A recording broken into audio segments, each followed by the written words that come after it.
Welcome back to the Sportsball Podcast, your source for sports. I'm joined this week by my co-hosts Andy and Zach, and it's been a whirlwind of sportsball news going around. We had a lot of things just happening. There's a lot of NFL, for instance, free agency period opened, so a lot of teams signing a lot of different players, a lot of new players on new teams. That'll be interesting to watch and track and see how we go through our entire list of players that switch things up. Otherwise, NBA is still NBAing. College basketball is gearing up for March Madness. We ended the regular season over the weekend, and we're starting to get some automatic qualifiers for the tournament rolling in. So things are starting to shape up for March Madness, and if that wasn't enough, Nebraska decided that they wanted to be the drama of the week, and Trev Alberts made the decision to leave the AD position at Nebraska for the AD position at Texas A&M. As I'm sure a lot of people know, he signed an 8-year extension back in, I believe, November or so, and things seem to be, going well. And then some news comes out Wednesday morning that Texas A&M had at least offered the position, their AD position, to Trev Alberts. There wasn't any official news actually through Wednesday morning and into Wednesday afternoon. Everyone was kind of on the edge of their seat trying to see what was actually going to happen. And ultimately, he decided to take his talents down to College Station. So that is kind of where we're at right now. There's a lot of question marks, a lot of questions being asked, a lot of questions yet to be asked about what went wrong, what happened, how do you lose a prominent alumni like that to a Texas school? A person that was pretty big within the program, pretty involved within the program, seemed like he had a vision for the program, just kind of up and leaves. It's pretty jarring overall, and a lot of uncertainty with possible ramifications after that. We'll probably get into some discussion of how things might look for the future, but I know personally for me, it raises the question of how long are some of our coaches going to be sticking around? In Matt Rule's instance, he's on the record of saying that at least a part of the reason he came here was Trev Alberts and Ted Carter kind of being in that leadership role and having that vision. And now both of them are gone, and so it at least makes you wonder if the thoughts aren't at least running through his head on how things are looking and what the future looks like for him personally. And Fred Hoiberg, he's having a good season. Trev was, the one that kind of had some belief in him and kept him around, even though things weren't necessarily trending well. Fred obviously took the pay cut to stay around, but Trev kind of saw the vision that he had laid out and believed in him. And now that Trev's gone, there's certainly another question to be asked of if Fred wants to stick around through all the turmoil that is currently ongoing in the university at the moment. So a lot to talk about. I'll just I'll throw it to you guys just on some initial thoughts, and then we can all. I know I have a bit of a tangent of my own to go on, but I'll let you guys kind of get some say in here first, though. Right, and that's. Yeah, like you had started, Nate. Like we were all fully expected to start this, just going all in on the craziness of the NFL free agency and what that has been since Monday when the legal tampering opened up, and then the past 24 hours in Nebraska land has just been an absolute whirlwind of, just the sudden surprise of it all. Like Nate said, like you kind of went throughout the day, and it's like, the longer this kind of drags on, the more it's like, maybe he'll come out and say like the rumor's dead, or he'll tweet that Wolf of Wall Street graphic saying like, I'm not leaving, I'm not going anywhere type thing. And then it's about roughly a little before 5:00 on Wednesday that the official A&M Twitter account tweeted out like, we're proud to introduce our next athletic director, Trev Alberts. And yeah, certainly caught us all off guard, all on surprise. I know I've seen articles and tweets and headlines of just, former coaches. Tom Osborne said he was surprised. A lot of the board of the regent members were surprised. Governor was surprised. I mean, it kind of really took everybody by surprise that this happened so suddenly. And, there's a lot of macro and a lot of micro issues with this happening. And the really crappy part about all of it is that it happens kind of in the midst of Nebraska athletics as a whole, no matter what sport, football, basketball, softball, soccer, baseball, all of that is kind of steadily on the rise. I mean, the soccer team made it to the final Elite Eight last year. I guess this past season for soccer, women's basketball was just a part of the most watched Big Ten championship for women's in history. A lot of that to do with Caitlin Clark, but they were a part of it as well. Nebraska basketball, tipping off this weekend as a 3 seed in the Big Ten tournament. And, next week has that chance to get their first ever NCAA tournament win in program history. And football was, all the offseason stuff with Dylan and everything like that was on the rise too. And all of a sudden he up and leaves in this middle of this sports rise that you're seeing from the athletic department. And, it's really telling that, he flew to Texas A&M last weekend to interview and do those coaches in the midst of the women's team making their run in the Big Ten tournament for 4 straight days.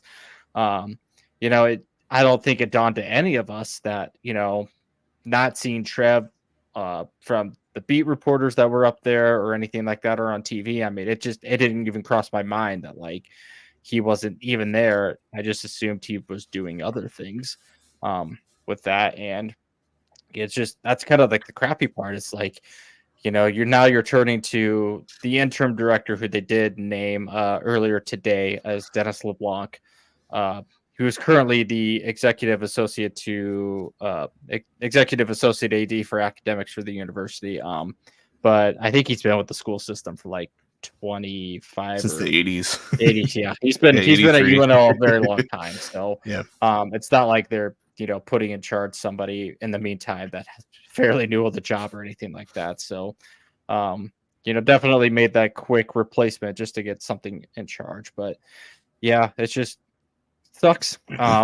Just from the overall standpoint of everything that Trev had done, he had promised, like Nate had said, he restructured Fred's contract. He kind of gave Scott a chance, but ultimately made the move to hire Rule. And, he had a lot of faith in the coaches that were currently, coaching and leading all of our sports, not just the major sports, but all of our sports were in the right direction. And now all of a sudden you don't have a leader at that position anymore. And, Nebraska is still searching for their president since Ted Carter left for Ohio State 7 months ago or anything like that. Now, granted, a lot of these presidential searches do take time.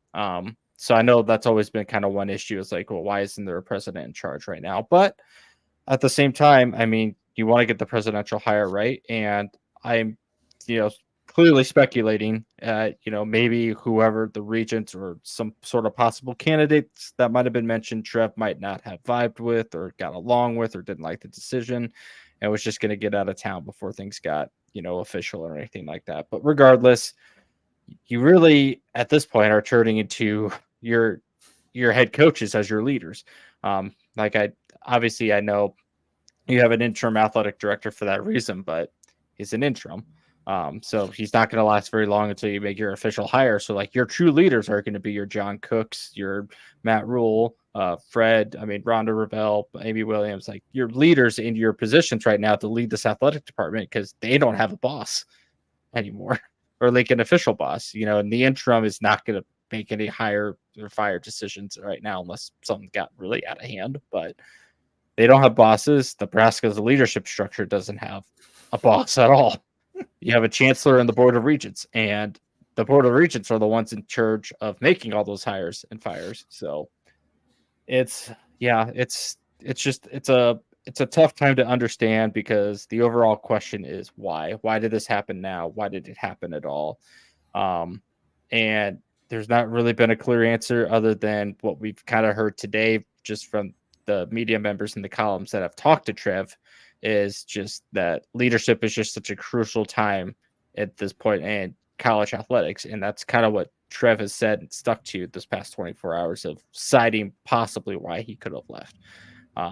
And who knows if we'll ever get anything more that comes out from within the walls of UNL, if anybody will ever come forth one day and say, yeah, this is what was happening when this, why Trev decided to leave and everything like that. So, and then on top of that, I mean, you have the whole stadium issue that was, Trev's last push to make a huge Memorial Stadium renovation and to South Stadium and to get that approved. And, I know there was always some issues with the board of, how are you going to raise that money?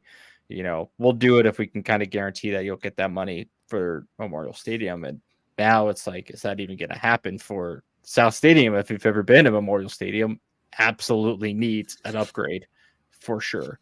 It's the oldest part of the stadium that hasn't been touched. I mean, it's just, everything's a mess about it. And now it's like, it might not even happen anymore.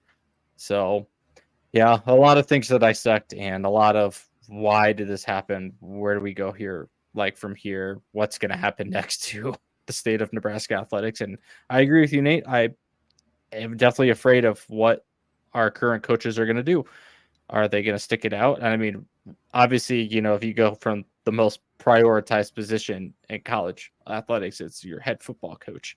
And Rule, like Nate said, he came here because of Ted Carter, because of Ronnie Green, because of Trev Alberts, and all three of those people are gone within 15 months of Matt Rule being hired. So it's just a puzzling time. It's sad. It's, you could be angry at Trev, you could be angry at the leadership, the Board of Regents, the governor, but at the end of the day, the decision's been made, and now it's where do we go from here? What happens to Nebraska, and can this, like the sports that are happening right now, can the success momentum kind of tide us over for a little bit until we can find a new athletic director, a new president? Is the sports success going to kind of wash away some of that anger that we have and kind of keep this momentum we have for supporting the university until those things are put in place, until things are figured out? But until then, it's sad, it sucks. And hopefully we get some answers soon, because I think the fans that support the university at least deserve somewhat of that going forward. But turn it over to you, Zach. I don't really have much else, honestly. I mean, it just sucks. I guess really, you guys kind of hit on the overarching high points about it. Some of the interesting things that I kind of took from just the timing of everything and whatnot. In regards to like Matt Rule, obviously Fred's going to be a little busy with getting team coached up. So I also don't think Fred's much of a like Twitter guy, X, whatever it is now. But I know we were talking about this yesterday at like 6:30 last night. Matt Rule tweeted out a video of the God Made a Farmer thing with a bunch of Nebraska highlights, which could be interpreted in two different ways. A lot of people were saying this is weird timing. Like this, like if you meant to post this as like just like you're getting excited for the season, great. That's almost too coincidental, if you ask me. There's no way he didn't know. And so to me, I think while Trev was a big reason that Rule came here, and I mean, obviously there's all sorts of other news that's happened too regarding this, but like, since we're all Nebraska guys, this is like the key center point. So we've all been just down this whole pipeline of all this news lately. So for those that don't want to listen to this, just skip ahead like 20 minutes. But like for Rule specifically, in my head, he said multiple times how, Trev, like you guys said, Ronnie, everybody that was here when he got hired is no longer here. He said they were a lot of the reasons why. Obviously not all of the reasons. There was a lot of other things. I do think he's set up for success here, regardless of if the AD position is filled out by that. And even then, we've got an interim, which a lot of people seem to be at least pretty okay with.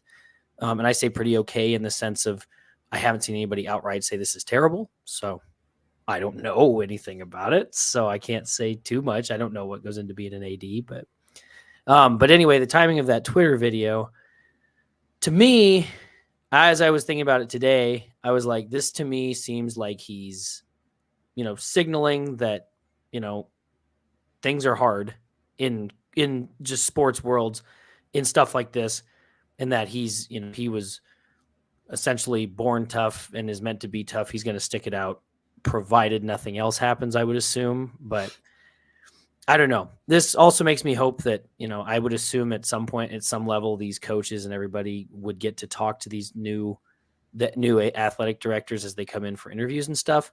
I don't know that to be true. I'd imagine there's got to be at least some form of that, because you would want to have the people that are going to be working with this person talking with them directly in some manner at some point. But I don't know. Again, I've never been an athletic director. I don't know what goes into that, but yeah, I mean, really, it's hard to say, because I don't know.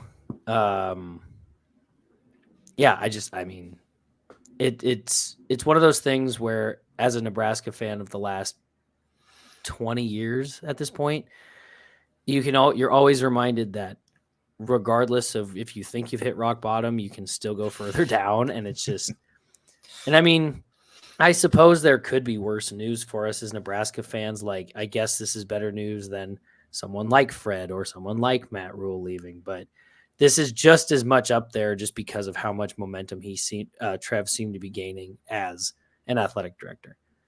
So, I mean, I don't know. We could probably belabor this point to death if we wanted to, but quite frankly, it's like you said, Andy, it's over and done with. And now I know Nate said he's got some tangents, so I'll let him get to those.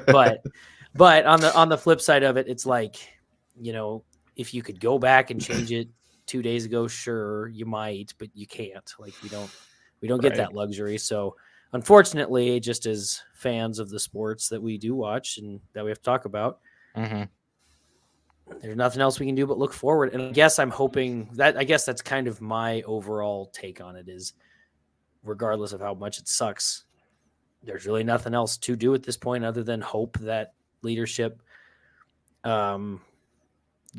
figures it out and gets people in place so that we have a little bit more stability. But obviously the other question that gets brought up there is, why are all of these people in these higher positions like that leaving in the first place? It might make you think something even beyond is a problem. But that was my other gripe, really, is we've got so many beat writers, media writers, journalists, whatever, and nobody can seem to find out until after the decision's been made. It's like, I mean, granted, I think a lot of this came as a surprise to a lot of people, so I'm not expecting necessarily like I'm not expecting an expose or anything, but like just a little bit of a heads up. I refuse to believe that nobody else other than Trev Alberts knew. That'd be the best kept secret in all of Nebraska ever. And it's just like, somebody had to know. And the fact that if they didn't and it never got leaked out, well, it would have been kind of nice to have a guy that was able to keep secrets around like that, don't you think? Whatever. Maybe I'm looking into that a little bit the wrong way. But my point is just it sucks. And I mean, after like basically a day at this point to think about it, it's like it is kind of nice now just to be like, whatever. Like it sucks, but I'm not gonna let it ruin my day too much. But Nate, I'll give you the floor. Yeah, I mean, I'm just kind of, I guess, piggybacking off that. It's when the news of it all came out, and that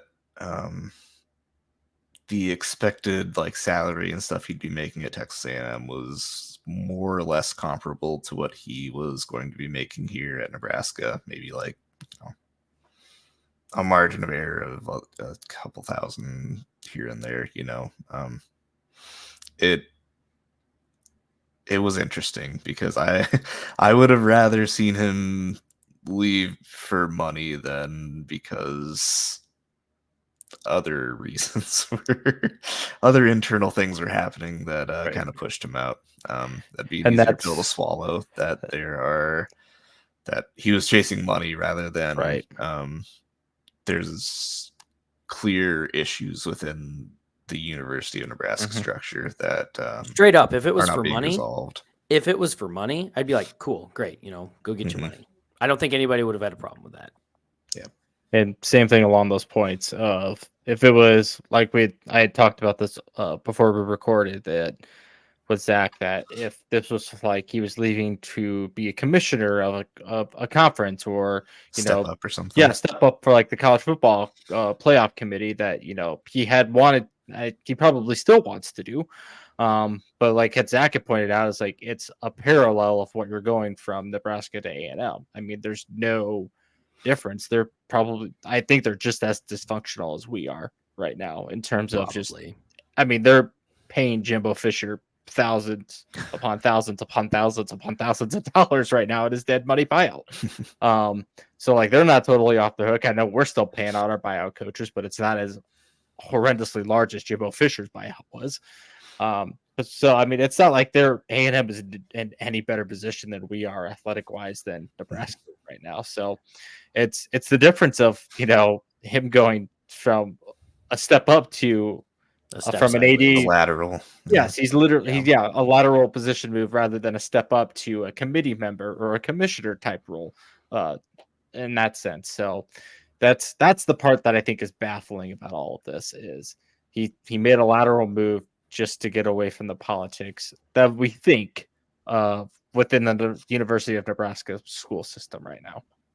Yeah, there were rumblings. Sorry, Nate. I was going to say there were rumblings, just real quick, to the point of him moving up to commissioner. I don't remember where I read this. I wish I would have saved it. I need to get better about that, apparently. But there were rumblings that when the Big Ten commissioner spot opened up, he was interviewing for it. And so, again, I think had it been for money, granted, people would be pissed if it was for money, straight up. But at least at that point, it's like, oh, well, that was the clear motivator. But it wasn't money. And if he was going to a higher up move, people would be like, sure. It'd be weird timing if it was now, especially after the 8-year contract thing or 8-year extension thing, but it happens all the time. Yeah. But like you guys have said, it's something else because it's not those two things. So what is it? So continue. I'm sure that this segment of the discussion will be well received by everyone 100%, but I'll keep it as vague as I can here. But the fact of the matter is there is a certain political sect within Nebraska as a whole that is embarking on a crusade, if you will, a personal crusade against the university.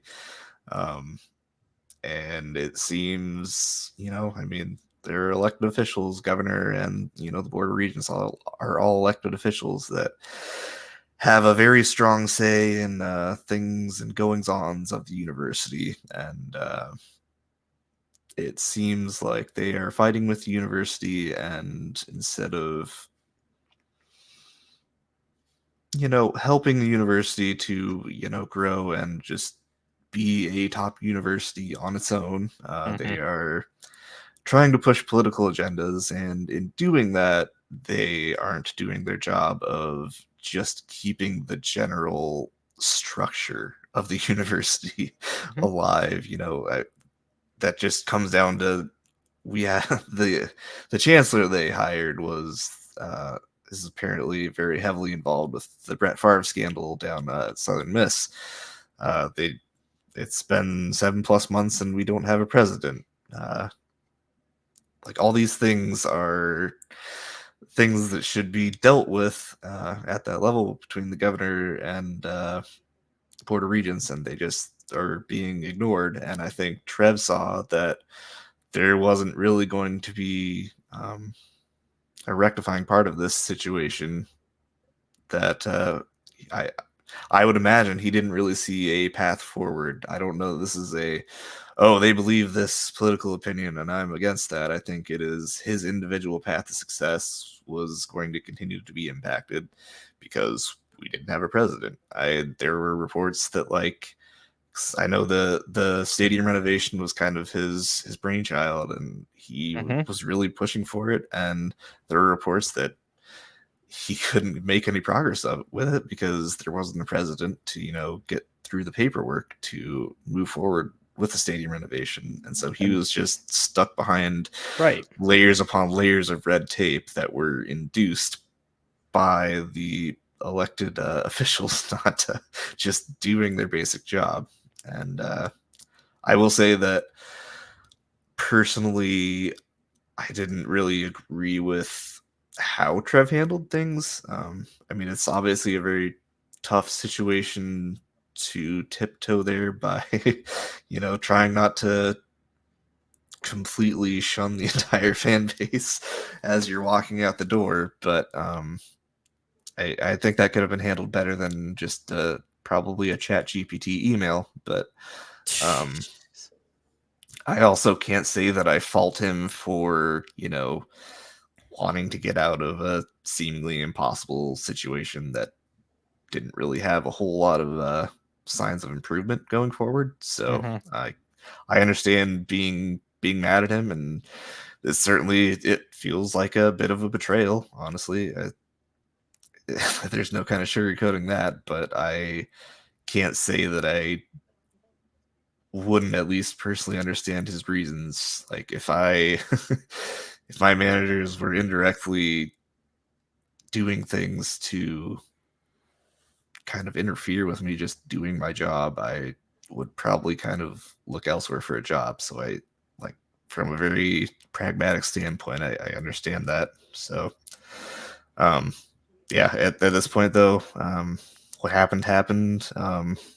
Hopefully it's a wake-up call for some of those people in power and the fan base as well. But we just have to really hope that the damage control effort is pretty tremendous going forward. You gotta like you said, Andy, the Husker sports overall are at least on a good trajectory, if nothing else. Like there's a lot of positive momentum going into the future, and it would be nice if your coaches had bosses. Yeah, it'd be devastating as a fan to see this happen and then nothing be done about it and just set us back another 20 years. Obviously a Husker for life, but it'd be rough to just watch us tear ourselves apart. So I guess I will finish with my thoughts here with two of my favorite quotes. Though. Oh God. And people can read into that as much as they want. But I will say that elections have consequences. So there's that. And play stupid games, win stupid prizes. So I like that quote a lot too. Currently winning stupid prizes at the moment. So those are my closing thoughts on that. It's been great doing this podcast with you guys. When we lose half of our fan base, I'm just kidding. But, yeah. Well, maybe I don't know. If you talk about the future, I'm not going to sit here and pretend like I know who the next candidate person is going to be, because this is very much different than a football coaching search where you kind of have an idea of who you would target, who you'd want. I'm not going to sit here and think I know the perfect AD for this position. I don't. I don't know what they're going to be looking for. I don't know if they're going to, go get an outsider and have a new perspective on, Nebraska athletics. That's not somebody within the system or anything like that. But all I know is that the way that the system's set up right now is you cannot hire an athletic director until you hire a president, because the Board of Regents did this cool thing last year where they gave all the power to the president. And currently, Nebraska does not have a president at the moment. Still an interim president. So Yeah, until the Board of Regents decides to finally make a hire at president, we will not be hearing about a full-time AD position until first position is hired. So 2026 at this rate. It's gonna be something. But I agree with you. I'm hoping this LeBlanc can at least take off, though. Like a lot of people are very high on him, according to the internet. So, and maybe. According to Trev's Twitter, which is being cooked right now. I mean, yeah. I mean, like, cool. Like, thanks, bud. 2 hours ago from this recording, I mean, he quote tweeted like when Nebraska made that official announcement. He's like, "I support this decision. This was the right decision for the interim." And if you want to go look at the ratio on that right now, it's not great for Trev. It is quite funny. But yeah, like you're not going to get a full-time position until the Regents makes a hire at president. And like Nate said, there's 4 positions coming up this election year for the Board of Regents. So if you, as a fan, as a voting member of Nebraska itself, if you want to, make a stand and make a statement, I mean, this is your way to do it right now, is tell the Regents what you need to tell them by your vote in November. That's the way that you can change the system, because that's how the public Nebraska school system is set up and run right now. Is who you elect is who you decide to get these positions filled, and who decides to run your university and run your athletic department and makes you cheer for the school that you love. Yeah, that's, like I started, there's so many microcosms, there's so many macrocosms of this whole thing that, within 24 hours, that's all we know right now. And who knows how much we're going to know going forward, if we're just going to kind of stay at the time until we get a president officially announced for the university. But yeah, it is what it is. And I think we got to ride the momentum of Nebraska ball in both sports. Yeah, both men and women. That's what's going to get us through right now. That's what we got to do, is regardless of whatever ineptitude is going on at those higher levels, I mean, we just got to support our teams and be there for the teams and let them know that if nothing else, we're at least there for them, even if the rest of the university may not be. So, and just to follow up, when I said I think Dennis LeBlanc, or I hope he does well, Kenny Bell, for those that don't know, respected wide receiver for Nebraska from 2010-ish. I don't remember the exact years, but it was somewhere around that time. Him, and then another former player. I accidentally hit my refresh button. Anyway, I've seen 2 former players that were very high. Oh, Adam Carricker was another one. Not who I was thinking of, but another one. They all have said great things about him and that he's done really well. And something that I think is key to note that might actually put him in the running for the position itself is that he helped in the academic section, meaning that he knows from the athletic director position probably what to do, relatively speaking, as well as how to keep, the academic side of things going. Granted, I don't think he'd be taking that part over necessarily if he took the AD job fully, but on the flip side, he'll have knowledge of essentially 2 parts of that job in a way. So who knows? A lot to come. And again, like you said, we can't really do anything, or like you said, Andy, we can't really do anything until we hire a president, because it's up to the Regents. Because power structure is weird. So, well, I'm sure this will be developing as, this goes on. Mm-hmm. But, I know something else we were going to talk about is, so, I mean, obviously we already have the athletic director, but who I would be curious to see if they get, like, to help, maybe as like a potential candidate to make the full athletic director jump. Mm-hmm. Bill Bush. That is if he's still in Nebraska. I don't know if he is. He is. He is. I thought so. He's at 93.7 the ticket right now. That's what I thought. I thought he was doing radio. Yeah. I thought he'd be good. Obviously, John Cook was one that we've talked about.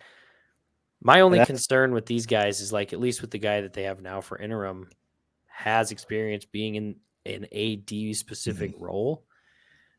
And again, I'd like to point, this is not a knock on John Cook or Bill Bush in their duties.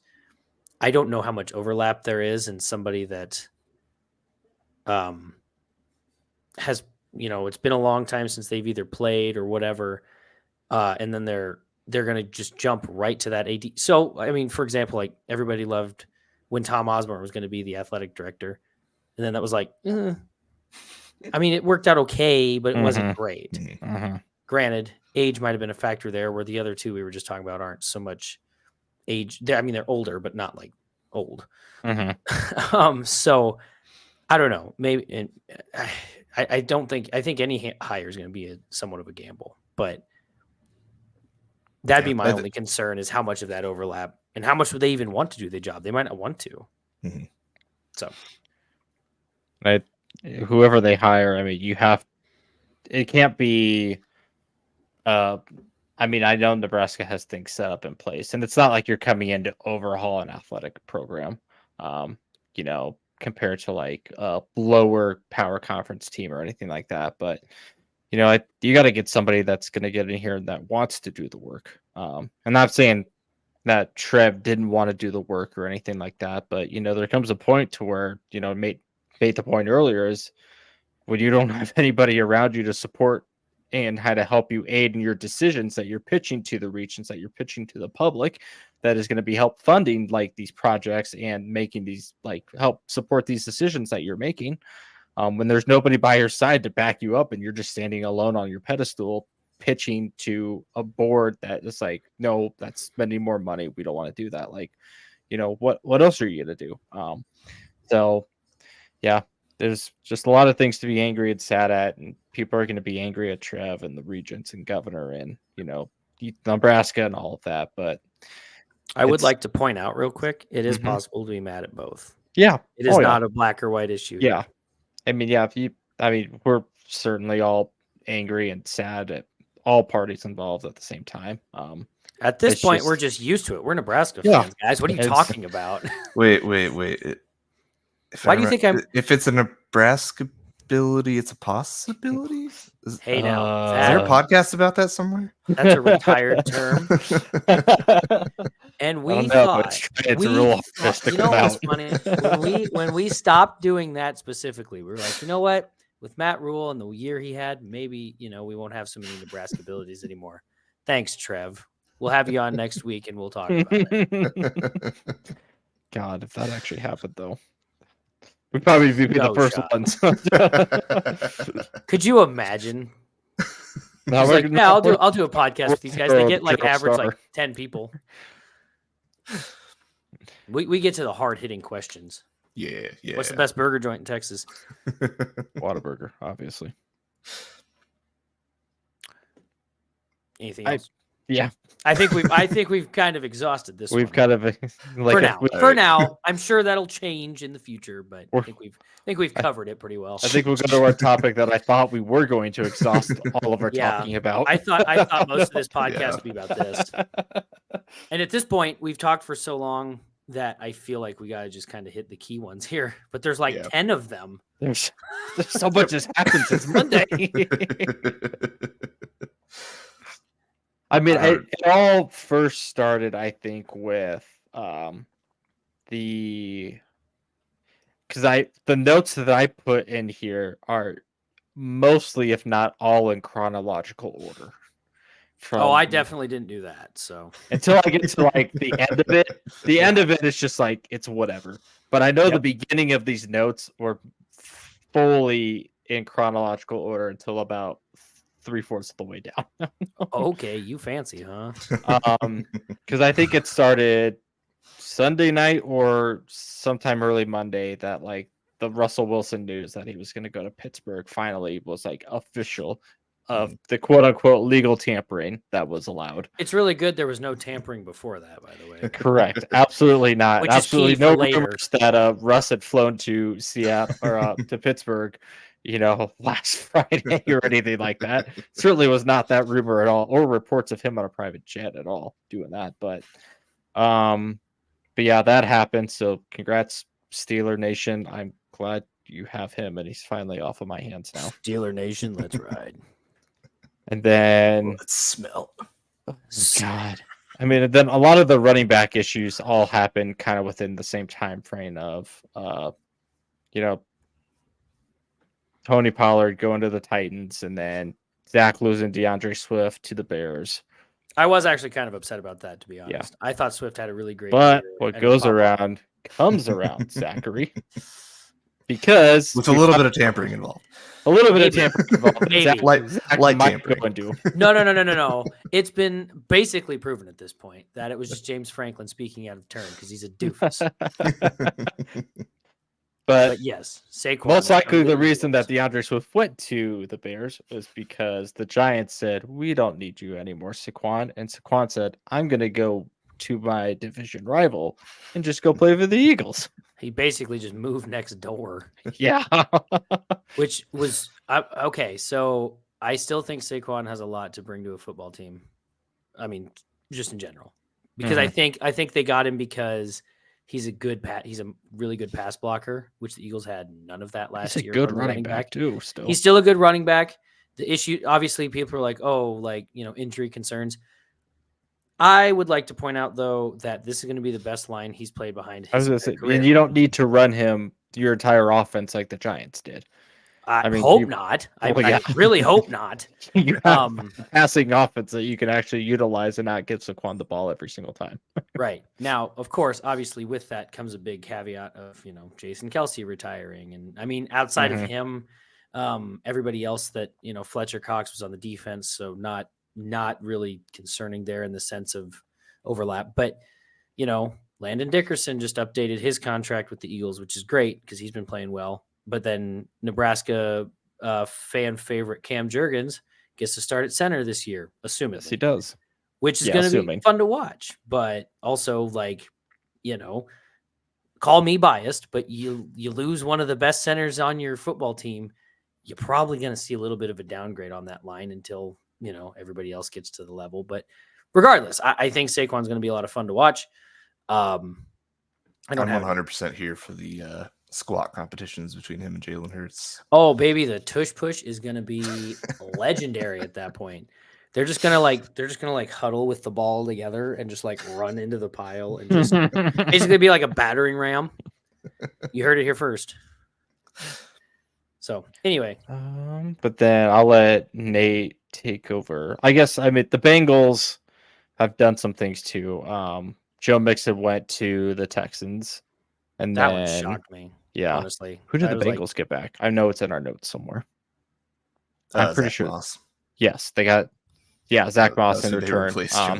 Yeah, Zach Moss, the backup Colts running back to Jonathan Taylor. Clear upgrade. Yeah. And then the T. Higgins trade thing is still up in the air.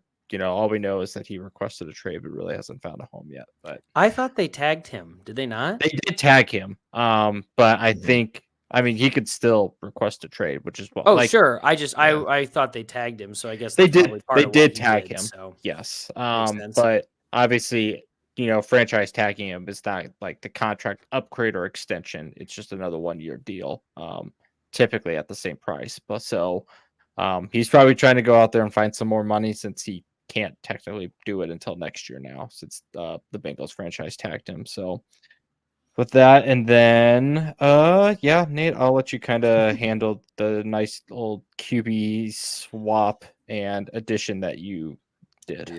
Yeah. Kirko Chains, he's taking his talent and his torn Achilles to Atlanta. And apparently his loud mouth. That is not tampering light. That was just full body tampering. You could just hear the collective face palm from the Atlanta front office when he said that too. Slap heard around the world. Kirk in his introductory press conference was very open about how the process went down in Atlanta. So, which for those that might be listening to us that don't know, you can't do that. Teams are not allowed. You couldn't do it until technically yesterday at noon. Or was it Wednesday at noon or something like that. That was Tuesday, wasn't it? No, legal tampering is Monday and Tuesday. Officially, Officially, right. That teams was couldn't yesterday. announce Yes. their trades and their signings until Wednesday. Yes. So anyway, yeah. But like so Monday front and offices Tuesday are not allowed to talk yeah. to players directly. It has to be through Yes. their agents. Yes, That's not Monday and changing. Tuesday was the day for agents to announce deals. Yeah. And then Wednesday was the teams can officially announce trades and signings. Yeah. But it's all legal tampering until now. Yep. So. Everything's legal in that instance if you just don't say anything. Kirk had it in he literally had the bag in his hand, and then he decided to say, "Guys, look," and reveal what was in it. That's what you don't do. Like, come on. I mean, Kirk still has the bag. He wanted to give Minnesota one last nice thing since he couldn't do too much on the field. So I appreciate that. There's no pizza I would witches assume in Atlanta. I was gonna say Atlanta probably loses draft picks for it, or I don't know, maybe a fine. Maybe they're gonna be like, okay. But at that point, it seems pretty obvious, like what was going on. There's probably it'll depend, but there's a good chance there'll be some sort of draft pick compensation for the Vikings. So very appreciative. That's okay because the Vikings got probably the best quarterback in the NFL, to be honest. Yeah, Nate, why don't you tell us that? Oh, let's get into some details for Kirk here. He signed a 4-year, $180 million contract. That was with $100 million guaranteed. Inevitable. So also, that's something that we need to talk about. Is his agent should be like build the statue for that guy because that's incredible. Yeah, I saw something. He's made more money so far in his career than Tom Brady. It's like $411 million or something. And I mean, no, obviously disrespect to Kirk's playing ability because being an NFL player is talented, but also a little disrespect that for a guy that's never really done anything in the playoffs and hasn't won a playoff game to get that much guaranteed money for like doing nothing, pretty good. Hey, that's not a knock on him though. No, that's really what Atlanta is paying. That's entirely an Atlanta thing at that point. I mean, first Arthur Smith and now this. I mean, does Atlanta's ownership really know what they're doing? I mean, to be fair, that was the good start. It 100% elevates their floor. Like Kirk Cousins compared to Desmond Ritter. Hey, is as long as Kirk can make a pass to a tight end, preferably with that tight end in the end zone, there might be a little bit of a biased reasoning here for that. I just like to point out though, if he can do it, that's huge. That's scoring potential for a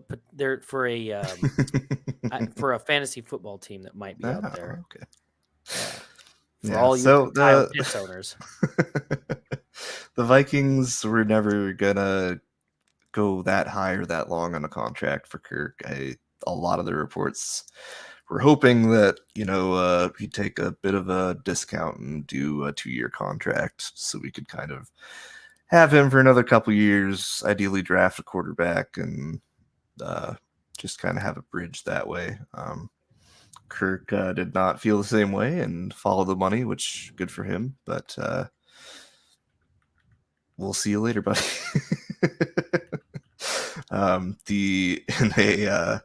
I guess retaliation move, the Vikings did sign all-time USC great Sam Darnold to a 1-year contract with, I believe it's up to $10 million. I believe he has incentives that get him up to $10 million. I think it's like $6 or $8 million guaranteed. But it's the Donald. Does Minnesota have ghosts, Nate? Do you know? And can he see them? Some good money. Do they have ghosts? Is that what you asked? Mm-hmm. Yeah, the ghost of Super Bowls past. Oh. Wow. I gotta go. Actually. I will admit that was a low blow. He's a bridge quarterback. It's a very, very interesting bridge quarterback. I would have preferred to see like a Minshew or Brissett, just a little more veteran, little better talent, I guess. I worry about Darnold being the guiding force for a potential rookie quarterback that we bring in, but I'll put some trust in our coaching staff that they know what they're doing. So that was one of the signings of all time. So other than that, the Vikings, more Viking centric. We signed Jonathan Greenard from the Texans as essentially a somewhat cheaper and a younger replacement for Daniil Hunter, who alternatively actually went to the Texans. So that was interesting. We also signed Blake Cashman and Andrew Van Ginkel. And then what I thought was one of the funniest moves, Aaron Jones was released by the Packers after they signed Josh Jacob, and Aaron Jones is now on a 1-year deal with the Vikings, which I'm excited for. I think it'll be a fun fit. He's already I've seen a couple videos on Twitter of his introductory press conference stuff, and seems like he's going to have some vitriol against the Packers. So that's going to be an exciting kind of storyline to watch as the season unfolds. So, I mean, it's the Packers getting Josh Jacobs was really impressive because he is a really good running back. Now, granted, the Raiders had to use him a lot because they also sucked on offense and didn't have a quarterback. But I'm glad he's out of the AFC West now. He can no longer torture me anymore. That's a really good sign for me. Yeah, and then the only other, I guess, big returner for the Vikings, they had a couple of names that returned for, I believe, a year or two contract, but Harrison Smith is coming back for his 13th season with the Vikings, so that's an exciting piece of news. He's a quintessential part of the Vikings experience. He's been there since 2011 or so, and he's admittedly lost a step, but he's just a great veteran presence, and he has been all about Minnesota since he's been there, and so it's cool to see that he was willing to restructure, unlike a certain other quarterback, and come back to the Vikings. So,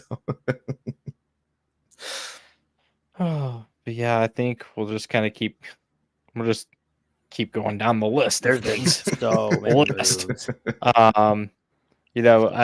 Baker re-signed with Tampa for a big contract. That was kind of one of the potential free agent quarterbacks that could have been available, but he re-signed. I guess once Mike Evans. Yeah, once Mike Evans re-signed, it was pretty easy decision for him. Yeah. We knew the Patriots were probably going to draft a quarterback anyways, but they traded away Mac Jones to be Trevor Lawrence's backup. So, and a collective was heard around the world.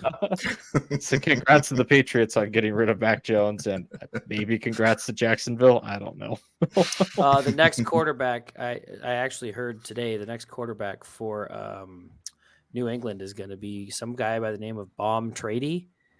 Oh yeah, looks very similar to like Tom Brady, but has a really cool handlebar mustache. Yeah, guy's probably going to come in and win 7 Super Bowls. He may. Just a guess. Maybe. Some other big ones we already covered that. So Chargers didn't re-sign Austin Eckler. Eckler went to the Commanders, the Commies, as I like to call them. I think as we all love to call them. I don't know if you don't call them their name again. Yeah, no fun league. But with that in mind, they signed Gus Edwards off the Ravens to be the Chargers starting running back. So we'll see how that goes, I guess. But also what the Chargers also did today, as we were recording, they decided to trade Keenan Allen to the Bears for a 4th-round pick as of like 30 minutes ago. You guys think Justin Herbert's just sitting there, just like crying Yes, and then they got rid of Mike Williams.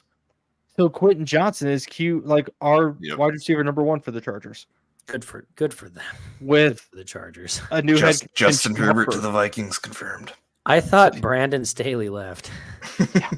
So you have Justin Herbert, Gus Edwards, and now Quentin Johnson, and probably Gerald Everett as like your offensive weapons for the Chargers now. Like sounded like New York Giants coach and Jim Harbaugh. Poor Jim. Yeah, it's a really weird situation the Chargers are going through, and the worst part whatsoever about it. The worst part is, and I know, Andy, you don't like the Chargers, obviously, but like, I don't have I like Justin Herbert. Like, I like watching him play, but like him on the Chargers has just got to be soul sucking at this point because It's it's traded like, away their entire offense. like Yeah. it's like the dude is a playmaker. He plays good football, and he is giving nothing. Like my dude. Nothing.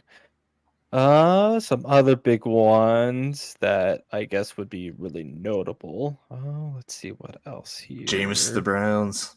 Yes, That was Jameis. notable. Yes, fun Jameis to the Browns. The Calvin Ridley situation, which if you look into the sport betting odds of what happened there, you can kind of guess what may have happened.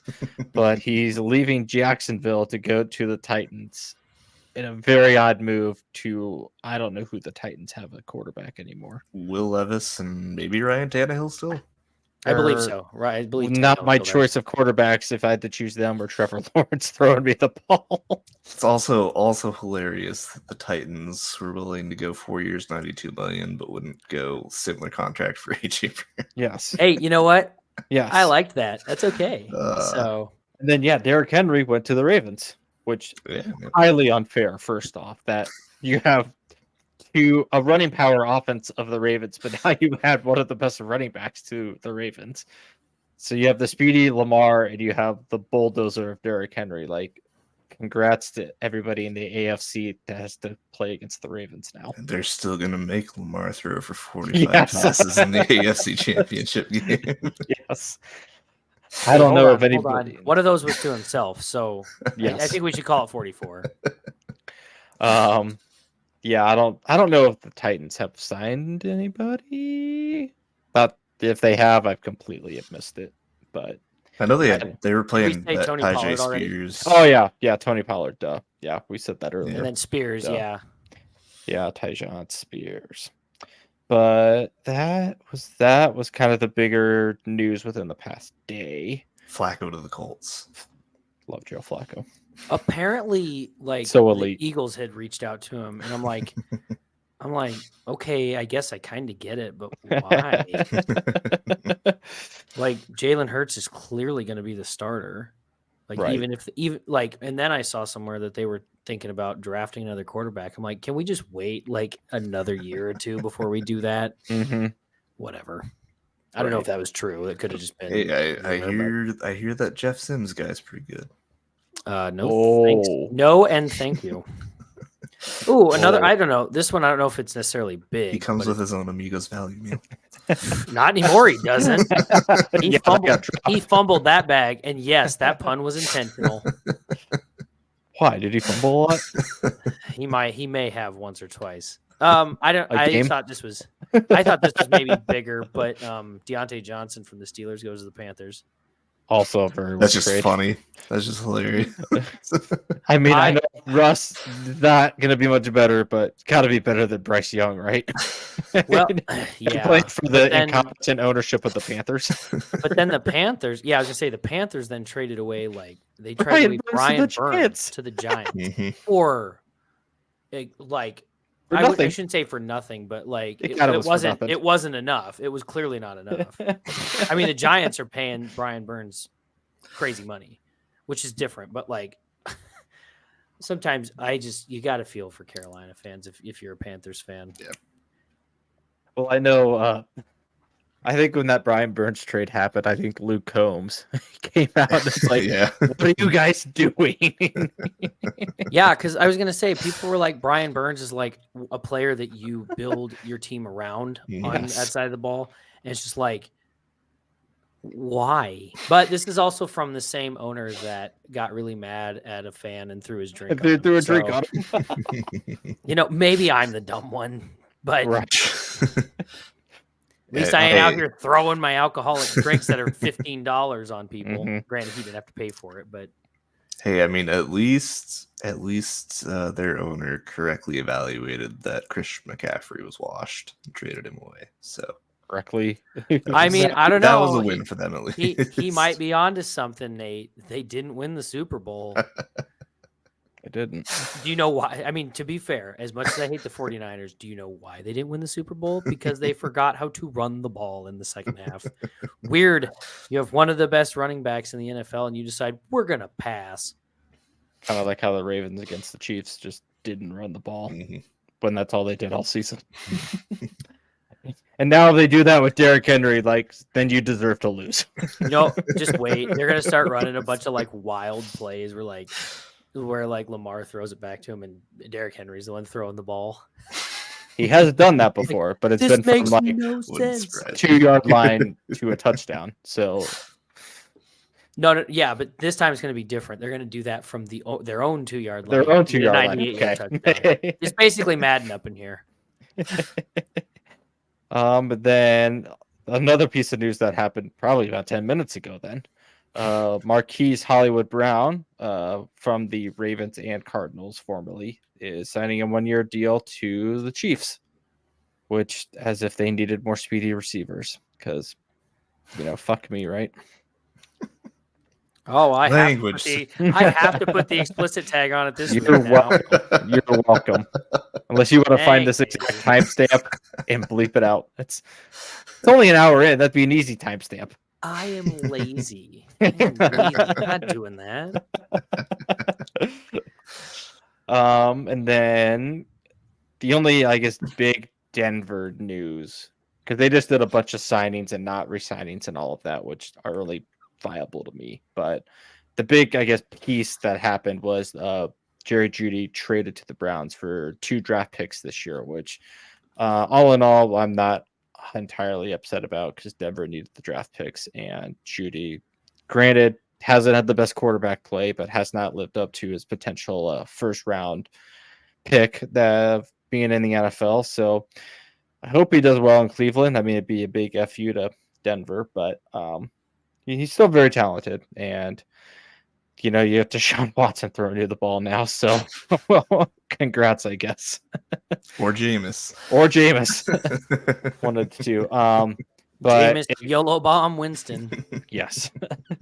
But kind of all the moves that Denver's made in terms of signing, re-signing, and the trade is just it all has kind of pointed to Denver eating the larger dead cap money of Russ this year of about $53 million, I think, of what they're going to eat this year. And next year they'll eat the other like 35 or 32, however much it is for next year.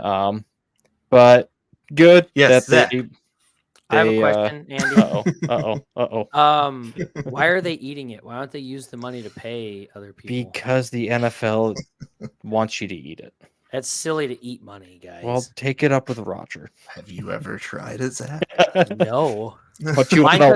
No, my card doesn't taste good. Don't you want to light $53 million on fire to not pay somebody to play on your team? Or to pay somebody to not be on your team? I would be so heartbroken to actually have to light $53 million on fire. Well, that's what Denver's I'd be doing. I'd be like, can I just take like a couple stacks? It's okay. You got that Walmart money, Andy. We do. And Sir Lewis Hamilton's money that he's got to beat Max Verstappen to get more into Denver's ownership. Which he's going to Ferrari next year. He won't. Yeah, it won't matter. He'll be fine. But that's really the only Denver news I have. A lot of it only really applies to my well-being, but well, I will follow that up. Oh, it's that Denver still doesn't have a free agent quarterback, and if they don't draft one, I'm gonna be super sour the entire next year. They can get a guy. I heard there's another guy, Peyton Manning. Looks suspiciously like Peyton Manning, but with a weird handle. I don't know what this handlebar mustache thing is, but seems to be working out for these guys. Oh no, I hear those Mannings don't really want to play video games. Yeah, bunch of nerds. Yeah, same time. With that, we'll transition to Orange Ball. I feel like we have to at that point. Yeah, I don't really have any NFL news. I was gonna say I'll just follow up with the Eagles real quick, just because there were a couple key signings. They brought CJ Gardner-Johnson back after he famously said Philly fans were terrible. Sauce Gardner, and I'm like, wow, what a dumb move by the Jets. And then I'm like, oh, it's not the same person. I don't know if you could consider this a dumb move, but then they also from the Jets, they got Bryce Huff, which I believe he's a defensive end. And that was a big deal. Like I don't know anybody that's an Eagles fan that didn't like that. Mm-hmm. Other than someone's like, oh, why did we get somebody from the Jets? Like, bro, the Jets defense was good last year. They were. The only reason their offense wasn't good is because their main quarterback they put all their money into went out after 4 plays. Our vice president, thank you. Our next vice president. Sorry, yes. Our next vice president, Aaron Rodgers. And then kind of the key. Golly, that's so funny. That should have been the highlight of our news, really. I guess these are just re-signings, but Brandon Graham is coming back for his 15th season with the Eagles, which is bonkers to me. I mean, I'm not saying he's old, but he's definitely old in football years and still going. He had a pretty okay last year. I mean, it wasn't off the charts, but he played well enough, all things considered, the way the year went. They brought back Jake Elliott for 4 more years, which is awesome. And then Braden Mann, the punter. So really nothing huge there outside of the big splash moves. I guess we got Devontae Parker. Okay. Zach Bond and Devin White, linebacker from the Saints, and then Devin White is from the Buccaneers. So outside of Saquon, Bryce Huff, and CJGJ is his nickname.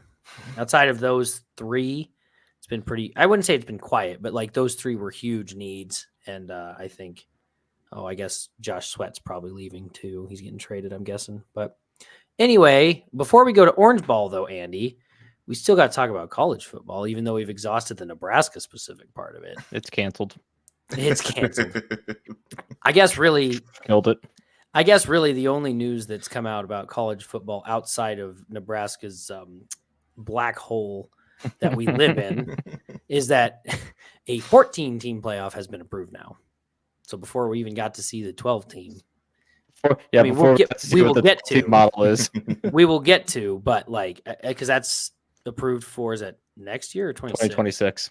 Okay. So enjoy the next 2 years of the 12-team format because it won't matter. Yeah. So all you're arguing about who is going to be 12th won't matter because it's going to change in 2 years. I don't know. So about 14th place. So I don't know because like I liked the 12. Yeah. And I mean 14 is just going to, I mean, now I think it's going to introduce that whole covenants of who runs the NCAA and the College Football Committee, and those are the people Nebraska that Board of Regents runs them too. Yes, clearly. It's the people who think that change needs to happen, like the same people that think March Madness needs to change, add more teams. And it's like, no, you don't. You leave it.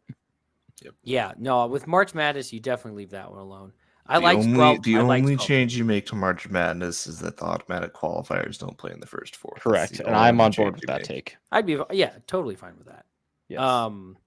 14 teams though just seems. It seems like at this point, you're eventually going to have your top seeds destroying your bottom seeds, and I mean there's no way you're getting out of that because who are they putting in these bottom seeds?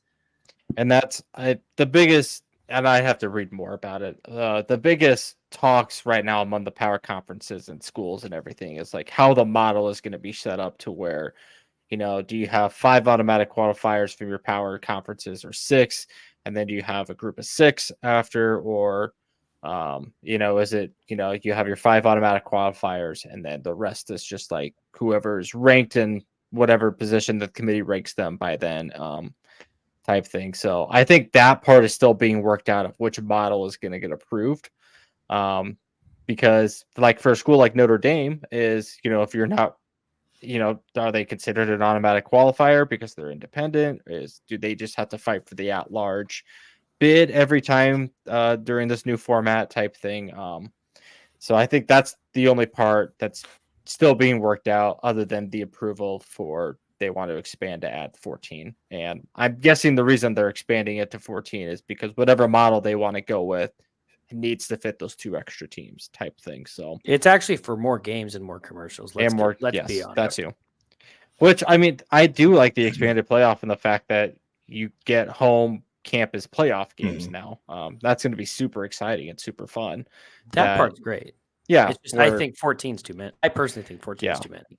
But yeah, I think, like I said, we could, if nothing else breaks within the next week within Nebraska, it causes everything to derail. We could next week because I think they're supposed. There's always a chance. I'm almost positive they're supposed to discuss and maybe vote tomorrow on the approval of the 14-team league. Yeah, so this is a next week thing then. Yeah, but I mean that's what is supposedly supposed to happen tomorrow with that. Right on. Okay, now Orange Ball, professional Orange Ball. I'll just get my note out of the way because it's not that long. Alex did great and scored a season high 23 points yesterday against the Pacers. Let's go. He's also like 48 to 50% from 3 on the season, and that's really about it. Yeah, and Bulls are still in the play-on games, and that's it. That's my NBA segment. Go, Alex. Let me just do some looking. So the Suns played the Boston Celtics tonight, and they got whooped. I don't think that really knocks them down the standings too much. Oh, nope. It does because they are now 8th in the conference. So that's not fun. Man, you need to be within the top 10. I know, but like I was hoping that they'd avoid the. Was hoping they'd avoid the play-in. I don't think they'll have necessarily. I shouldn't say they won't have problems with the play-in, but it's just like you look at the other teams that are in the play-in right now, and it's just like, But that's my NBA segment. Hey, that's what the Bulls are, man. I'll hold it over. To Nate. I'll save the NBA segment. Speaking of the Celtics, though, I did notice that they actually just clinched a playoff berth already. So they're the first team to do that with 52 wins, I believe. Yep. Yeah, 52-14. So good on them. Boston is cool. And it came against the Suns. Awesome. Love it when that happens. I love that for you. Congratulations. The Wolves are still back. They're just not quite as back as they have been. They're, I believe, sitting in 3rd place of at the West now. They're about a game back of Denver, half game back of OKC. So it's a pretty tight race for those top 3 positions there. Been an interesting couple games. The NBA refereeing still continues to be a little suspect. We'll get to that in one of my plays of the week, actually. But I will just say that Scott Foster should be arrested and detained in Guantanamo Bay. Nate continues to not have an actual play in his play of the week. You do follow it up with an actual play. I'll give you credit, but there's always one. So. Naturally, we all have tradition unlike any other. We have to follow suit at some point. But against the Cavaliers, I believe it was last Friday, the Timberwolves shot 22 free throws, and Jared Allen himself shot 21 free throws. So that was a very fun thing to happen. I believe it was like a 4-point loss or something. Went to overtime, and it was a close game overall. So that was fun to just completely be shut out of the free throw column. Rudy Gobert got one of the funniest technicals I've ever seen. But against the Lakers, we followed that up with 13 total free throw attempts for the Timberwolves and 13 total free throw attempts for Anthony Davis. So it's been quite a fun game of letting other teams just beat us at the free throw line because we like to speak out against the refs. So hopefully that doesn't continue into the postseason, but Scott Foster's going to Scott Foster. So I think at this point, though, I think you just say NBA refs are going to NBA ref, honestly. Yeah. That seems like I don't think I've ever been on the internet where somebody hasn't complained about refereeing in the NBA. Like, yes, that's in the NFL. But like even some people will be like, oh no, like they call it a pretty good game there. I've never seen that in the NBA. Yep. Ever. And I get it's a tough job. It's everything's very objective, whatever. But like, just to be so consistently bad at your job is honestly impressive. Digital refs. Everything's black and white at that point. But the only other news, Karl Anthony Towns finally had his meniscus surgery. I believe it was Sunday night or Monday night. They're going to reevaluate him in 4 weeks. I don't believe he'll be back in 4 weeks. I think the overall timeline is sometime kind of early May. Hold on.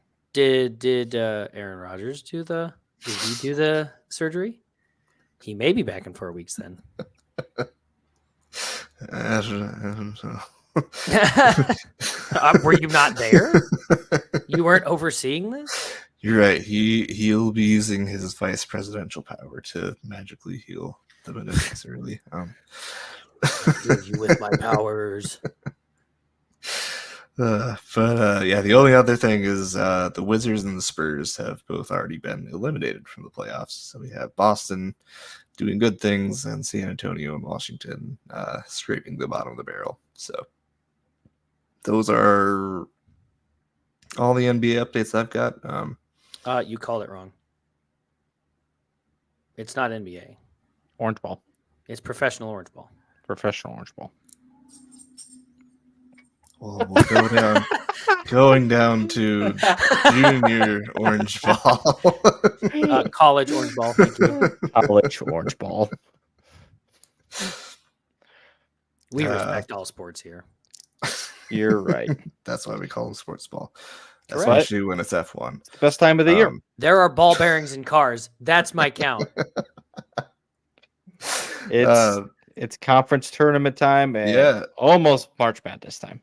Yeah, we finished up the regular season on Sunday, and conference tournaments. Some of them started last week even, so we have a slew of automatic qualifiers already for the tournament, and the remaining conference tournaments are ongoing as we speak. So there's been a couple upsets here and there. Kansas went down by like 20 points to Cincinnati last night. They did not do good. Yeah, I think I heard they had a lot of injuries, but it's still it's funny.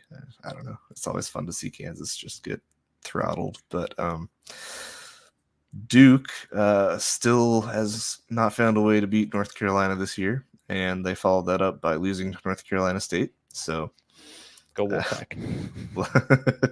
Love that for not the Ivy League Jesus. And then the only other upset so far that I've really seen is Creighton got knocked out by Providence.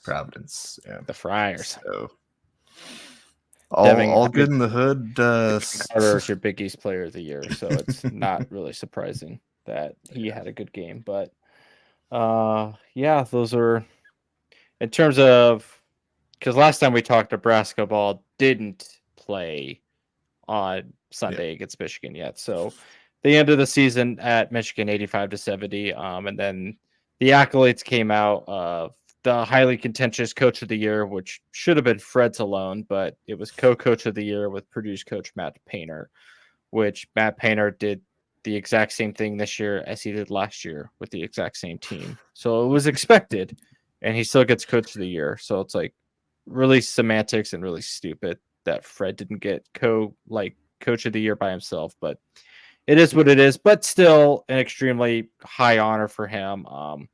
I'm not sure Nebraska's ever won it since they've been in the Big Ten.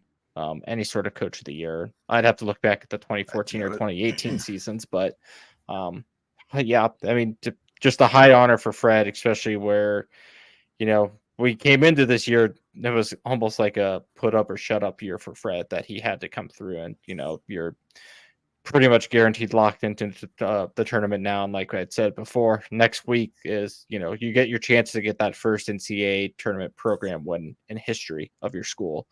And then K-State got second and third team honors for the Big Ten. And when I say that second and third team, because he split between the coaches and the media voting. So one side voted him for second team, the other side voted him for third team. And same with Rink Mass. Rink got third team honors and honorable mention honors, but also split because the coaches voted him one way and the media voted him the other way. So semantics in that way, but definitely some good honors of, your impact players that we had this year. I would argue Juwan Gary probably should have made some sort of defensive team with that, but I know I saw his Twitter account after those came out, like the little devil emoji and everything. So he's probably got some anger to, some motivation to come out during this Big Ten tournament. But Nebraska had their things go the way that they did Sunday. They took care of business Sunday, which secured a double bye. Wisconsin losing to Purdue gave them the third seed in the double bye. So highest seed they've ever been since they've joined the Big Ten. And, they play tomorrow night against the winner of Penn State and Indiana, which is currently tied at the moment. So hopefully we have an update on that fairly shortly. There's 45 seconds left, but they'll play the winner of that game. And, whichever team Nebraska plays, they've beaten. They're 3-0 against both teams, I guess, in total for the season. So it's going to be, it's still not a gimme game. It's, it's conference tournament time. This is the time where, the entire season, all your prep, all these games, they all matter right now. This is what you play for the entire season. And I'm excited about it in terms of the men's side. And then, it's going to be hopefully fun 2 to 3 games that they play in the tournament that we get to watch Friday, Saturday, and hopefully Sunday if they make it that far to play in the championship. But still been a great season, and despite all the turmoil that's now happening within the university, hopefully Fred has just got their minds just on this game and just on the tournament and focused on just winning and doing what they've done best. And then we look at it from the women's perspective. The women played last weekend, played Thursday, Friday, Saturday, made it all the way to the championship Sunday against Caitlin Clark in Iowa. And, first half was, it was a fantastic game. Like I mentioned before, that it was the most watched women's conference championship, either for the Big Ten or of all time, one of the two, on CBS. So, a large portion of that was obviously Caitlin Clark viewership, but Nebraska just being on that stage, and that game was incredible to watch. The first half was Nebraska really shut down Caitlin Clark in Iowa. They took a 9-point lead into the half, I think. And then second half, Caitlin Clark did what Caitlin Clark does, is she ramped it up. She made a lot of tough shots that you just have to sit back and like, that's good defense. She's just a master at the step back three, and she drained them every time. But, Nebraska had their chances to pull away at the end and win that game. Do lose in overtime, but I think it's certainly a good case for them to get a higher seed selection, which I think their tournament selection is also Sunday. Yeah, as well. So hopefully they get a little bit of higher seed for making that run in the tournament. But Amy Williams, Jazz Shelley, they all have it going in the right time for the women, and hopefully they can make a little bit of a heater run in their tournament as well. So I think, unless you guys have any more collegiate basketball, orange ball thoughts, kind of ramp through Major League Baseball real quick. Not really much happening. I'm very happy about the Garrett Cole news. Not that he was going to do anything anyways, but out for basically the year. Basically for the year, and I'm only applauding. I don't root for injuries. I just root for Yankees to be bad, and he happens to be a Yankee. Oh, and he was supposed to be like their guy, right? Yes. Yeah. Mm-hmm. Supposedly every single year, and then they're saying he's going to have to get Jimmy John surgery. So yes. And then some salami. Of course, he'd be a salami guy. He's in New York.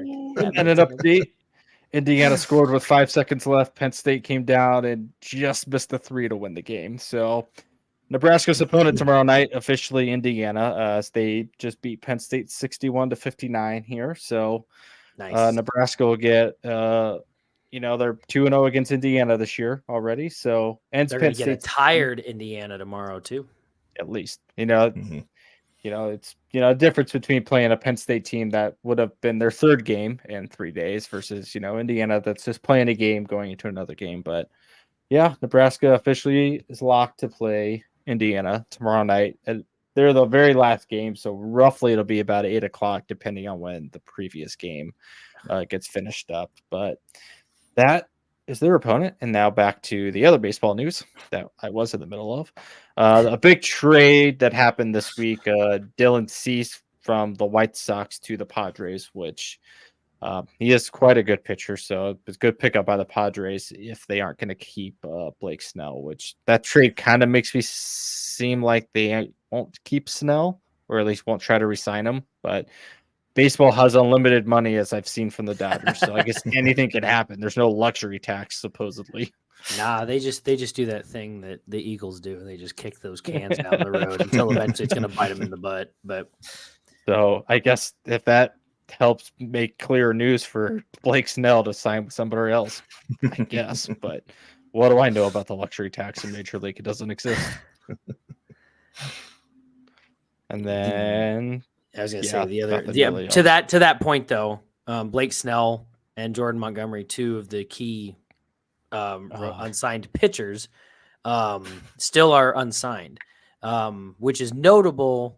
One, because the season's starting as of this recording in 2 weeks, and two, they are Scott Boras clients who, according to like MLB insiders, is known as the devil because he goes to bat for his pun intended. He goes to bat for his players, but then also gets them the bag and then another bag. Apparently, like he's really good about getting players on.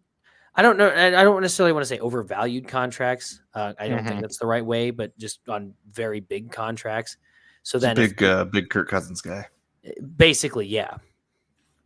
So like then as soon as the team doesn't necessarily want that player anymore, they have to offload that contract, and people are like, "Yes, this guy sucks because he keeps getting really good contracts for the guys that sign with him." But because of Garrett Cole, the speculation is now that the Yankees may chase after Blake Snell. And with Cease going to the Padres, I mean, it looks not like a lock necessarily, but it certainly looks like that could come to fruition.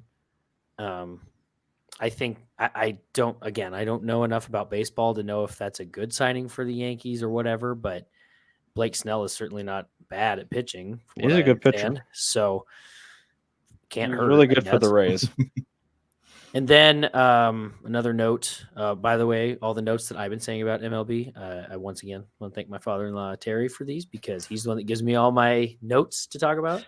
But both the Yankees and the Red Sox have a history with Jordan Montgomery, so could be something there that brings him back to one of those teams.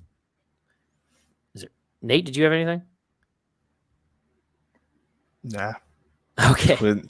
Twins are in the heart of spring training, so I was gonna say outside of a lot of like injury and trade news, or well, I guess free agency news and stuff like that, really isn't a whole lot going on. I guess there is, but I mean, I don't think it's so very specific, and we aren't talking specifically about baseball in the sense of the podcast itself. So, I guess did one of you guys talk about Devin Williams being out for 3 months?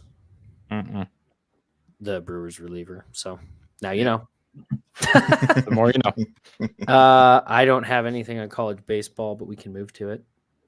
And go to the best hockey story that just happened today. Oh, did we not have anything for baseball at all, or college baseball at all? Nebraska's 10-5. Yeah. They split a series with Wichita State and split with South Alabama. They won the weekend South Alabama. Okay. They won the weekend series against South Alabama 2-1. They split Wichita State 1-1. They're now at 11-5, somewhere around that. Yeah, for the season. And they welcome Nicholls State this weekend, one of the two. I know they're 17-3. That's all I know. But another home weekend series, not going to be cold or warm again. So I guess if you're going to go, bundle up. But that's really all I have for college baseball is college baseball be baseballing. Yeah.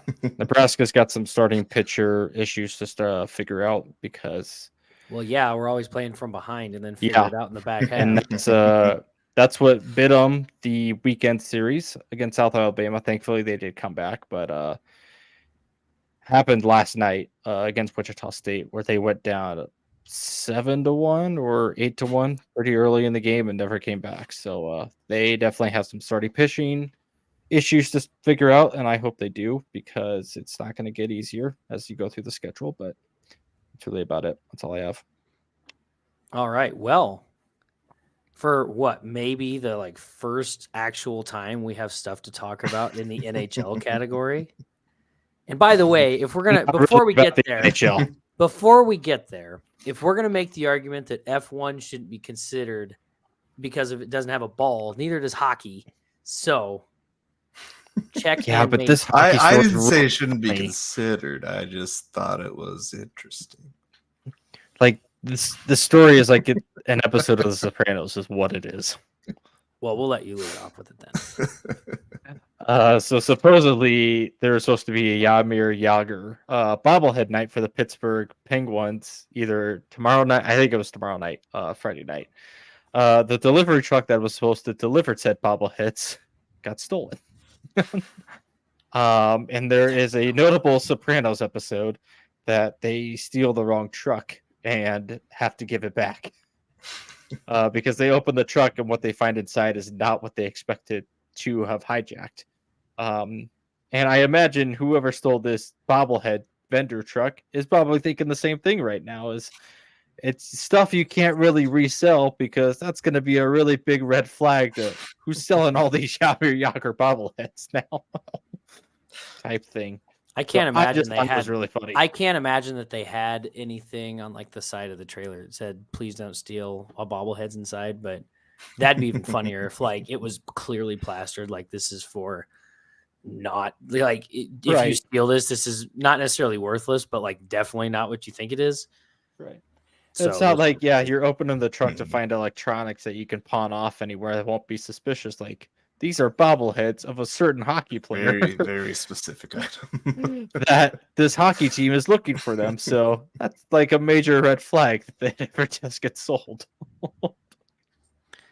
That's all. I just wanted to talk about that. That was my favorite. That was by far the best story in terms of just how funny it is. Because the rest of these are either just cool, not cool, but notable updates or not a fun story. But two of them are definitely not fun. I think it was better because it didn't come from a hockey beat writer. It came from the actual Twitter account of the Pittsburgh Penguins. They said, "Hey, our truck got stolen. We're delaying this till later because we need to order more bobbleheads." So starting with the news, but something that I guess is notable in the sense of the hockey world is that the Arizona Coyotes or whatever, they finally they cleared a bid to land in North Phoenix for a new arena, which is only notable because they've been trying for ever to either move the team, sell the team somewhere else or just get a new arena. Mm-hmm. And that's really all I know about it. I know there's a lot more detail behind it, but so they've been working on it for a while. It looks like, they've been on a yearly lease for their arena up until the 21-22 season.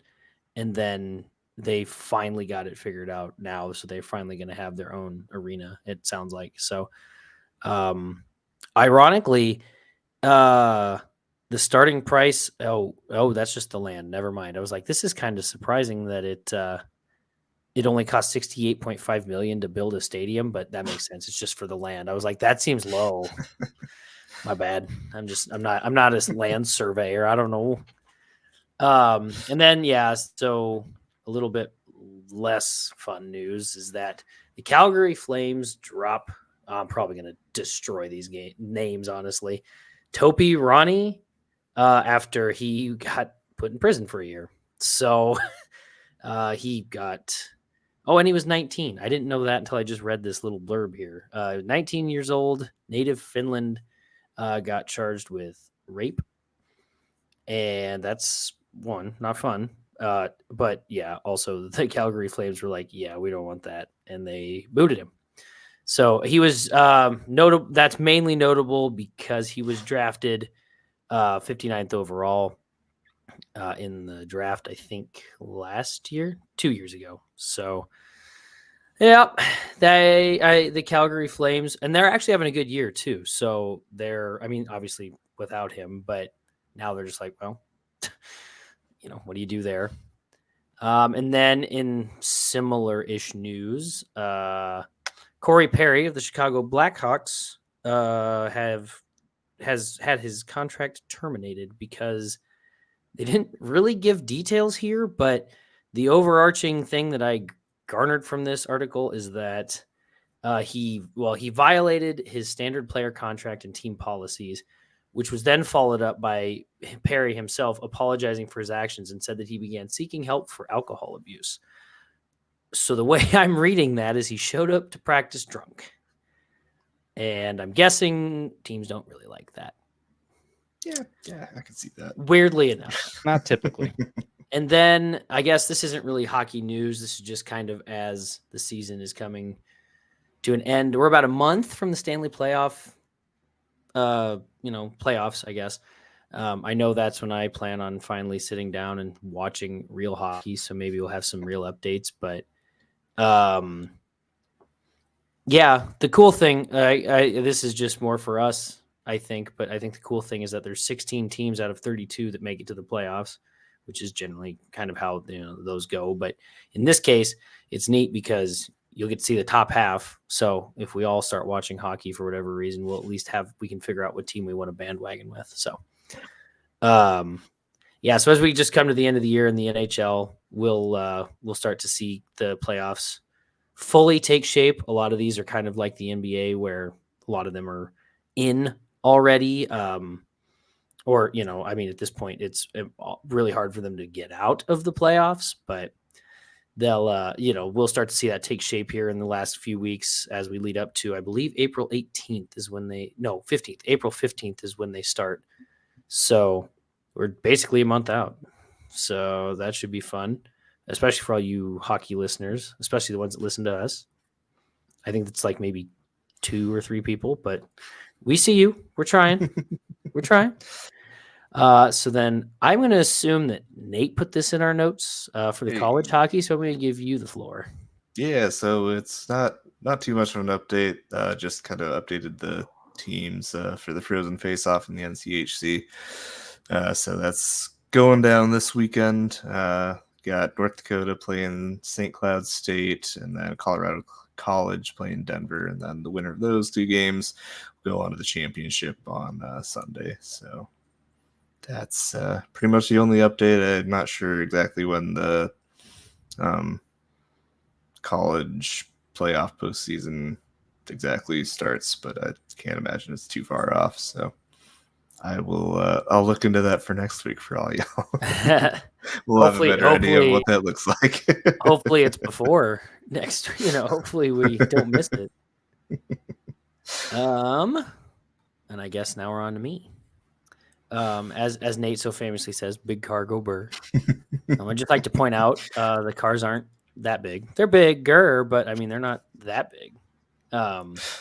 So for anybody that does follow F1, the winner of the race should not be a surprise. It was once again your boy Max Verstappen, followed by his teammate Sergio Perez, and then Charles Leclerc in the Ferrari car, bringing up the top 3. So those 3 once again. I shouldn't say once again, but Max Verstappen once again doing his thing and winning. Like he always does.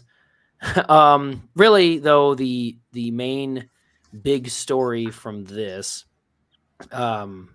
is that, well, there's 2 big stories that came from this race. Red Bull continues to be the dominant car and team, no matter what. Like, it seems like nobody can catch Red Bull. And I mean, it certainly helps that they have a boatload of money to put into that car. So really the intrigue of the season for anybody else is going to come from the pack below that. So spots basically 3 to 3 to 10 probably, if you will, in the middle of the pack there. Those are going to be the ones where you really want to, like, if you're getting into F1, this is where I'm watching, I guess, is I'm watching the middle of the pack, especially Lewis Hamilton, who is famously going to Ferrari next year. So I'll be watching him a little bit to see how he performs on his last year with Mercedes. And then tied into that, the real big story was Oliver Bearman, 18-year-old, he's like their reserve driver for the Red Bull team. He went and he qualified in pole position, which means top. I think that means he was set to be first on the grid when they started for the F2 race. Carlos Sainz on Ferrari he had to go get surgery for appendicitis, and so he got called up after he got pole position in F2, got ready for qualifying. I think he got some practice in, and then he went to qualifying that next day, started 11th on the grid and finished 7th in the points. So huge. And that's only interesting because, there's going to be a lot of movement this next year with contracts and stuff. And I mean, after a race like that, speculation is pretty high that he's probably going to get a contract with someone. Unfortunately, it's probably going to be with somebody on the lower end of the spectrum, like a Visa RB or whatever this. I don't even know like all the team names yet because they're so ridiculous. Some of them are just weird. And then Audi's going to be taken over in a couple of years for, I think, Sauber. So it's going to be an interesting couple of years. And this is coming from somebody that knows next to nothing about F1, but it's just the drama that unfolds is awesome. So with that, though, unless Nate, you sound like you were going to say something. No, I get plenty of drama from Nebraska. So yeah, I was going to say, even with all the F1 drama that seems to be happening, because there's a lot of like problems with Red Bull in that camp. I may talk about that later. We'll see. There's still a lot kind of unknown about it. But with that, though, I will say let's hit our plays of the week, because I have two that I think I'll start with mine, because one is technically I already talked about it, but I feel like it's impressive enough with Oliver Bearman. He took my play of the week just because again, 18 years old and came up from his F2 position. And I think they said he was the youngest Ferrari driver ever to score points. So that's my actual play of the week, but I took after Nate and I decided that I wanted to do another play of the week. So it's a movement. I mean, quite frankly, my computer is just being very slow, but my pick, if you guys haven't already looked at it, and I really hope you haven't, because I think you're going to enjoy this. My vote. I like to be surprised in the moment. My vote is the comma in Skip Bayless's tweet taking play of the week, because this comma, which for our audio only listeners, Skip Bayless tweeted out. I'm assuming the context is about the Dallas Cowboys, but there is no context to this. Yeah, I'll let you say it, and then I'll explain the context. Okay. He says, all in, comma, my ass. Only made funnier by all of the comments on this Twitter page being all about the comma. And Chamberlain one. these are so good.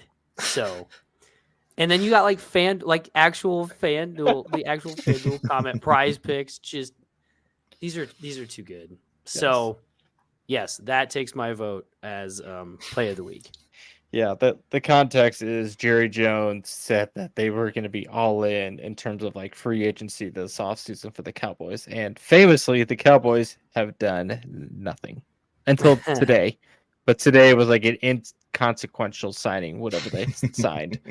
So that is what Skip Bayless is all up in arms about. And that comma is the real hero. That comma is by far the hero in this case. And without it, we don't know what we really don't know what he would have been talking about then. I have a lot of better guesses. Those would be some interesting comments to see as well.